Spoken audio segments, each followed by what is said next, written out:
नमस्कार दोस्तों, हमें आशा है आप सब कुशल मंगल हैं। हमारी आज की कहानी एक सत्य घटना है दोस्तों, जिसे सुनने के बाद आपके जीवन में ज़रूर अच्छा परिवर्तन आएगा। आइए कहानी को शुरू करते हैं। बहुत समय पहले की बात है, किसी जगह पर एक सम्राट रहा करता था। उसके पास सब कुछ था, बेशुमार दौलत, अच्छी प्रजा जो उसका बहुत ख्याल रखती थी, उसके आदेशों का पालन करती थी। राजा भी अपनी प्रजा का खूब ध्यान रखता, उन्हें कभी किसी प्रकार की कोई कमी महसूस नहीं होने देता था। कहने को तो उस सम्राट के पास सब कुछ था दोस्तों, किसी चीज की कोई कमी नहीं थी, लेकिन उसका मन कभी एक काम पर नहीं टिक पाता। वह जब भी किसी काम को करने का प्रयास करता तो उसका ध्यान कहीं ना कहीं और भटक जाता। इस चीज को लेकर वह बहुत ही चिंतित रहता था।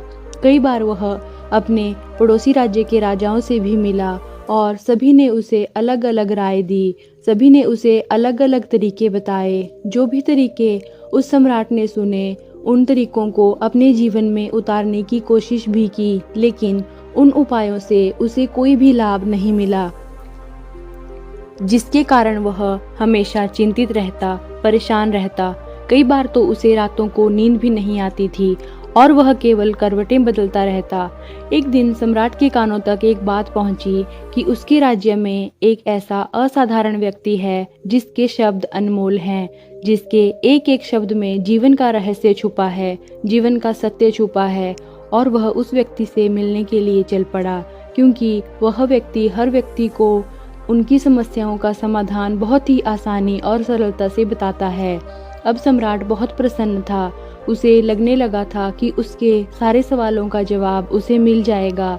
इतनी तारीफ सुनकर सम्राट ने यह तय किया कि वह तुरंत ही जाकर उस व्यक्ति से मिलेंगे और उसे यह भी पता चल जाएगा कि जो लोग उनकी इतनी तारीफ कर रहे हैं, क्या वह सच है या नहीं। अगले दिन सुबह सुबह सम्राट उस व्यक्ति से मिलने के लिए निकल गया। रास्ता कुछ ज्यादा ही लंबा था, जिसके कारण सम्राट ने बीच रास्ते में आराम किया। वहां पर उपस्थित हर व्यक्ति उसके बारे में जानता था। जब सम्राट ने उनसे उस व्यक्ति के बारे में पूछा तो वे लोग उस असाधारण व्यक्ति की खूब तारीफ कर रहे थे। तभी सम्राट ने सोचा कि लगता है यह व्यक्ति बहुत ही बुद्धिमान है, बहुत ज्ञानी है और प्रभावशाली भी है, अन्यथा हर कोई उसकी इतनी तारीफ नहीं करता। अवश्य ही उस व्यक्ति में ऐसी कोई बात है जिसके कारण हर कोई उन्हें जानता है और उनकी तारीफ कर रहा है। उस व्यक्ति की बात सुनकर सम्राट के मन में उस व्यक्ति के प्रति मिलने की उत्सुकता और भी अधिक बढ़ गई। अब वह जल्दी से जल्दी उस व्यक्ति से मिलना चाहते थे, जिसके कारण वह आगे का सफर शुरू कर देते हैं। जैसे जैसे वह सम्राट उस व्यक्ति के आश्रम में पहुंचे, आश्रम में कोई भी नजर नहीं आया। आश्रम के पीछे एक छोटा सा बगीचा था। जब सम्राट वहां पहुंचा तो उसने देखा कि एक माली बगीचे में काम कर रहा था। उसका पूरा शरीर मिट्टी से लथपथ, पैरों में कोई चप्पल नहीं थी। इसको देखकर सम्राट ने माली से कहा, सुनिए महोदय, इस आश्रम के मालिक कहाँ हैं? मैं उनसे मिलने आया हूँ। इस पर वह माली जवाब देते हुए कहता है, श्रीमान आप अंदर बैठें, मैं उन्हें बुलाता हूँ, वह आपसे जल्दी ही मिलेंगे। यह बात सुनकर सम्राट अंदर कुटिया में जाकर बैठ गया और उस असाधारण व्यक्ति के आने का इंतजार करने लगा। कुछ देर प्रतीक्षा करने के बाद जब असाधारण व्यक्ति उस सम्राट के सामने पहुंचा, तब सम्राट ने देखा कि यह तो वही व्यक्ति है जो बगीचे में काम कर रहा था। सम्राट ने उन्हें नमस्कार किया और बहुत हैरानी से कहा, अरे आप तो वही माली हैं जो बाहर बगीचे में काम कर रहे थे। लेकिन अब की बार माली एक बौद्ध भिक्षु के रूप में आया। तभी बौद्ध भिक्षु सम्राट से कहते हैं, सम्राट मेरा मजाक माफ कीजिए, मैं बगीचे में छोटा सा काम कर रहा था। मैं ही यहाँ का माली हूँ और मैं ही वह असाधारण व्यक्ति हूँ जिससे आप इतनी दूर से यहाँ मिलने आए हैं। कृपया करके अपने आने का कारण बताइए। इस पर सम्राट उन बौद्ध भिक्षु से कहते हैं, महाराज मैंने सुना है कि आपके जैसा व्यक्ति इस पूरे राज्य में नहीं है। मैंने आपकी बहुत तारीफ सुनी है, आपके बारे में कई सारी अच्छी बातें सुनी है। यह भी सुना है कि आपके पास जो भी कोई अपनी समस्या लेकर आता है, आप उसकी हर समस्या का समाधान अवश्य करते हैं। इसी कारणवश मैं यहाँ पर आपसे मिलने आया हूँ और आपसे उपदेश सुनना चाहता हूँ। लेकिन मेरे मन में एक शंका है। इस पर बौद्ध भिक्षु सम्राट से कहते हैं, कैसी शंका? सम्राट कहते हैं कि मैंने बहुत से विद्वानों को देखा है, बहुत से ज्ञानियों को देखा है। वे जब भी चलते हैं तो उनके पास तरह तरह की ज्ञान की किताबें होती हैं। उनके पास कोई ना कोई ऐसा संकेत जरूर होता है जिससे यह पता चल सकता है कि वे लोग ज्ञानी हैं। लेकिन आपके पास ना तो कोई ज्ञान की किताबें हैं और ना ही कोई ऐसी कला जिससे आप बहुत ही शांत नजर आ रहे हैं। क्या आप मुझे इसका रहस्य बता सकते हैं? इस पर बौद्ध भिक्षु मुस्कुराने लगे और सम्राट से कहते हैं, मेरा ज्ञान तो इस संस्कार में प्रकृति के रूप में हर जगह है।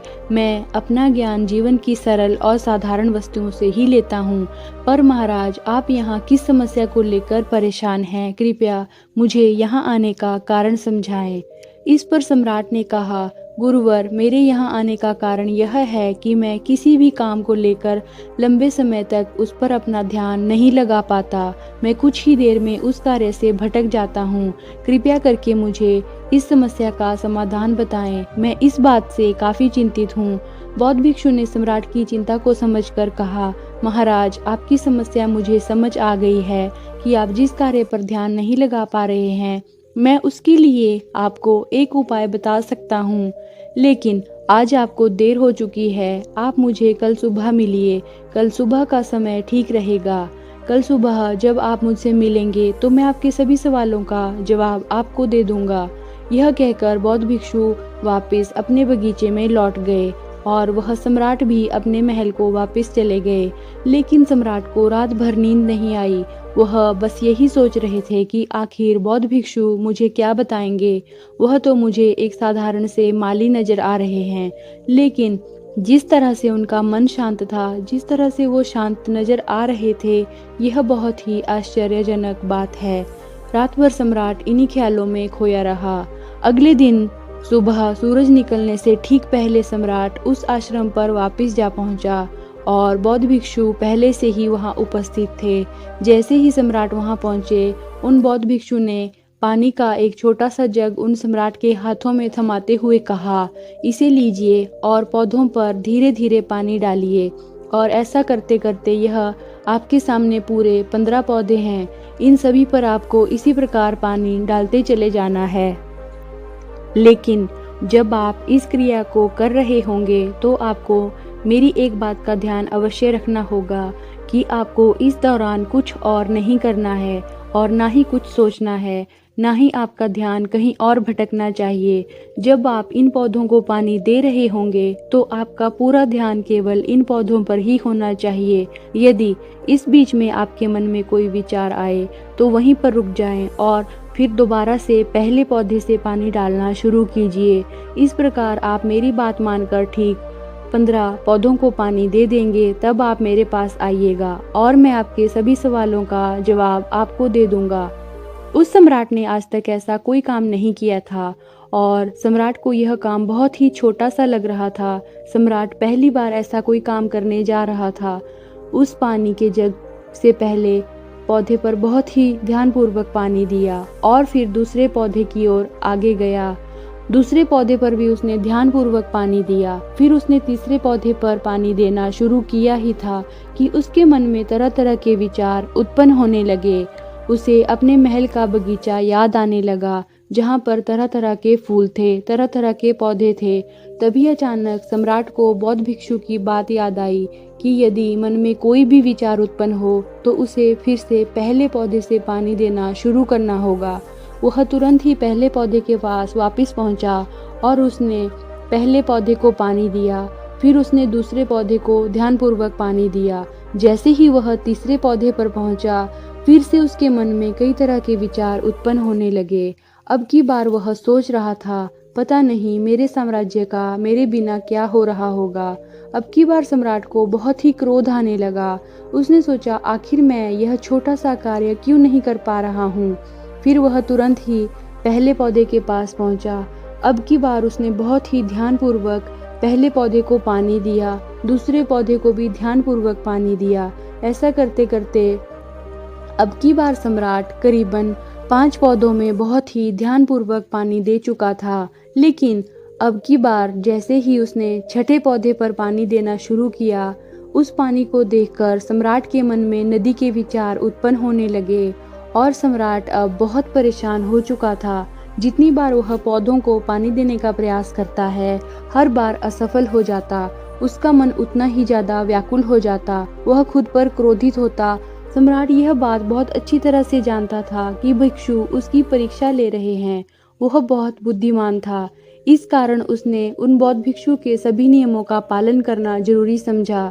सम्राट जितनी बार भी कोशिश करता, हर बार असफल हो जाता। उसका मन उतना ही ज्यादा व्याकुल हो जाता। वह हमेशा खुद को किसी न किसी विचार में उलझा हुआ पाता। ऐसे करते करते सुबह से शाम का वक्त हो गया और सम्राट अब तक पूरे 15 पौधों में पानी ही नहीं दे पाया था। जबकि बौद्ध भिक्षु लौटकर शाम को वापिस आश्रम आए तो उन्होंने देखा कि सम्राट थक हार कर बैठा हुआ है और तरह तरह की बातों में उलझा हुआ है। तभी बौद्ध भिक्षु सम्राट के पास पहुंचे और कहने लगे, हे सम्राट, मैं तुम्हारी ईमानदारी से बहुत खुश हूँ। तुमने अपने कार्य को पूरे मन और लगन के साथ पूरे करने का प्रयास किया, इसीलिए जो मैं तुम्हें बताने जा रहा हूँ उसे बहुत ही ध्यानपूर्वक सुनना और समझने का प्रयास करना। जब हमारा मन विचारों से खाली हो जाता है, तब उसमें मन का असली स्वरूप नजर आता है। तब साधारण से साधारण सा काम भी हमें ज्ञान और शांति देता है। इस पर सम्राट उन बौद्ध भिक्षु से कहता है, हे महाराज, पर यह कैसे संभव है? मैं तो जब भी कोई कार्य करता हूँ तो मेरे मन में कई तरह के और विचार उत्पन्न होते हैं और मैं उन विचारों में ही फंसकर रह जाता हूँ। वहाँ से बाहर निकलने का कोई भी रास्ता मुझे नजर नहीं आता। तभी बौद्ध भिक्षु मुस्कुराए और कहने लगे कि तुम पौधों में पानी नहीं डाल रहे थे, तुम तो जल्दी जल्दी अपने इस कार्य को बस खत्म करना चाहते थे। तुम्हारे मन में तो यह विचार उत्पन्न हो रहा था कि तुम जल्दी से जल्दी इन 15 पौधों में पानी दे दो और उसके बाद तुम मुझसे मिल सको और मुझसे अपने प्रश्नों का उत्तर जान सको। किसी कारणवश यह कार्य तुम्हें बोझ सा प्रतीत हो रहा था, मानो मैंने तुम्हारे कंधों पर एक बोझ रख दिया हो, और यही कारण है कि तुम अपने आप को इस पल में रोक नहीं पाए। जब हमारे सामने रखा हुआ कार्य बोझ लगता है तो हम बस उसे जैसे तैसे खत्म करना चाहते हैं और उस काम को करते समय हमारा पूरा ध्यान उस कार्य पर नहीं दे पाते। किंतु अगर तुम इस पल के महत्व को समझ पाते, इसके महत्व को महत्व दे पाते और केवल पौधों पर पानी दे पाते और केवल पौधों पर पानी देने पर ध्यान दे पाते, तो तुम्हें कोई भी विचार परेशान नहीं कर सकते थे। इस पर सम्राट कहते हैं कि हे महाराज, मुझे आपकी यह बात समझ आ रही है कि मैं जल्दी जल्दी इस कार्य को खत्म करके आपसे मिलना चाहता था, जिस कारण मेरा मन इस कार्य में पूरी तरह से नहीं लग पाया। लेकिन यह एक पल है जो हम जी रहे हैं, उस पल में रहना बहुत कठिन है। क्या मुझे इसके लिए कोई तपस्या या तप करना होगा? इस पर बौद्ध भिक्षु एक बार फिर से मुस्कुराते हुए कहते हैं कि जिस शांत मन की तलाश में तुम ढूंढ रहे हो, वह शांत मन तो पहले से ही मौजूद है, वह तुम्हारे भीतर पहले से है। इसके लिए तुम्हें कहीं और जाने की आवश्यकता नहीं है और ना ही कहीं शांत जगह को तलाशने की आवश्यकता है। अगर कुछ जरूरी है तो वह है अपनी सांसों पर ध्यान देना। इसीलिए अपनी सांसों पर ध्यान देना सीखो कि हम किस तरह से सांसें ले रहे हैं और किस तरह से त्याग रहे हैं। इस बात को देखने और समझने का प्रयास करें, तब तुम्हें यह समझ आएगा कि तुम्हारा शांत मन तो तुम्हारी सांसों के साथ ही बना है। उसके बाद तुम जो चाहे कार्य करते वक्त अपनी सांसों पर ध्यान दे सकोगे। जब तुम कहीं चल रहे हो, कोई ऐसा कार्य कर रहे हो जो तुम्हें अपनी सांसों पर ध्यान देना चाहिए, या कोई भी ऐसी क्रिया जो तुम्हें वर्तमान से बांधे रखे। इसका एक और तरीका है, 2-4 मिनट अपने आसपास की प्रकृति पर गौर करो। देखो कि क्या चल रहा है तुम्हारे आसपास। इससे तुम फिर से वर्तमान में आ जाओगे और अपने कार्य को जल्दी जल्दी बस खत्म नहीं करके उसे पूरे मन से करने का प्रयास करो, जिससे तुम्हारा मन एकाग्र होगा। और जब मन एकाग्र होगा तो चाहे कोई भी कार्य क्यों ना हो, छोटा या बड़ा, तुम उसमें पूरी तरह से विलीन हो जाओगे और वही कार्य तुम्हें शांति और ज्ञान भी प्रदान करेगा। ऐसे समय पर हमारे मन में किसी प्रकार के कोई विचार उत्पन्न नहीं हो पाते, और जब हम ऐसा करते हैं तो कर्ता और कर्म एक हो जाते हैं और हमारे भीतर की जो शांति है वह प्रकट होने लगती है। हम उसमें मग्न हो जाते हैं। इसे तुम आनंद कह सकते हो या फिर वर्तमान में जीना कह सकते हो। यह अवस्था सरल और बिल्कुल साधारण तरीके से प्राप्त कर सकते हो, बस तुम्हें केवल अभ्यास करना होगा। बौद्ध भिक्षु सम्राट से कहते हैं, जो मन मुश्किलों में शांत रहना जानता है, मुश्किलों से भागता नहीं है, केवल सचेत रहता है, वही मन हर परेशानी को पार कर सकता है, हर दुविधा से बाहर निकल सकता है। सम्राट को उन बौद्ध भिक्षु की यह सारी बातें समझ आ चुकी थी।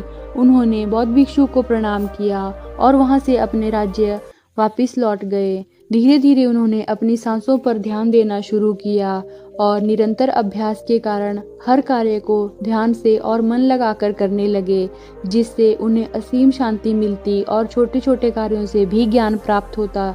इसीलिए दोस्तों, कभी भी किसी कार्य को बोझ मानकर मत कीजिए, क्योंकि यदि आप उसे बोझ मानेंगे तो जल्दी जल्दी आप उसे उतारने का प्रयास करेंगे, अर्थात उसे जल्दी जल्दी खत्म करने का प्रयास करेंगे। लेकिन इस प्रयास के दौरान आप जो भी कार्य करेंगे वह पूरे मन और लगन से नहीं हो पाएगा, और ऐसे में आप उस कार्य को जो अंजाम देना चाहते हैं, हो सकता है कि आप उसे अंजाम भी ना दे सकें। इसी कारणवश आपके मन में तनाव भी पैदा हो सकता है और हम चिंतित रहने लगते हैं, परेशान रहने लगते हैं, क्योंकि जो अंजाम हम उस कार्य को देना चाहते थे हम नहीं दे सके। और अधिकांश लोग हम में से यही गलतियां करते हैं। जब भी कोई कार्य सौंपा जाता है तब कार्य को करने का प्रयास तो करते हैं, लेकिन साथ में यह भी चाहते हैं कि वह कार्य जल्दी से जल्दी खत्म हो जाए, और हम उस वक्त उस कार्य में फोकस नहीं रख पाते, बल्कि मन तो कहीं और ही भटकता है, जिससे मन हम पर हावी होने लगता है, हमें तरह तरह के विचार दिखाता है और हम उन विचारों में डूबते चले जाते हैं, फंसते चले जाते हैं, और फिर हमें वहां से निकलने का कोई भी रास्ता नजर नहीं आता, जिसके कारण हमारे मन में तनाव पैदा होने लगता है और हम परेशान रहने लगते हैं। हम चाहकर भी किसी कार्य को नहीं कर पाते, और जो कार्य हमें वर्तमान की ओर ले जा सकता था उस दरवाजे को हम खुद ही बंद कर देते हैं, क्योंकि वह कार्य तो हमें बोझ लगने लगता है। इसीलिए जब भी आप कोई कार्य शुरू करना चाहते हैं तो उसे पहले अपना पूरा ध्यान अपनी सांसों पर केंद्रित करें, और फिर चाहे तो काम के दौरान भी अपनी सांसों पर अपना ध्यान लगाए रख सकते हैं। सांसों का जो ध्यान है यह आपके काम के ध्यान में परिवर्तित हो जाएगा, और इस तरह आपके काम में जो भी कठिनाइयाँ उत्पन्न हो रही हैं आप उन्हें पल भर में सुलझा सकते हैं। फिर चाहे विपरीत से विपरीत परिस्थितियां आपके सामने क्यों ना आ जाएं, आप उस कार्य को पूरे मन और लगन के साथ पूरा करके ही रहेंगे। हमें आशा है यह कहानी आपको जरूर कुछ ना कुछ सिखाएगी, और इस वीडियो को आपके दोस्तों के साथ भी जरूर शेयर करें और हमें सपोर्ट करना बिल्कुल ना भूलें। अपना ढेर सारा ख्याल रखें दोस्तों। नमो बुद्धाय। आपका समय शुभ रहे।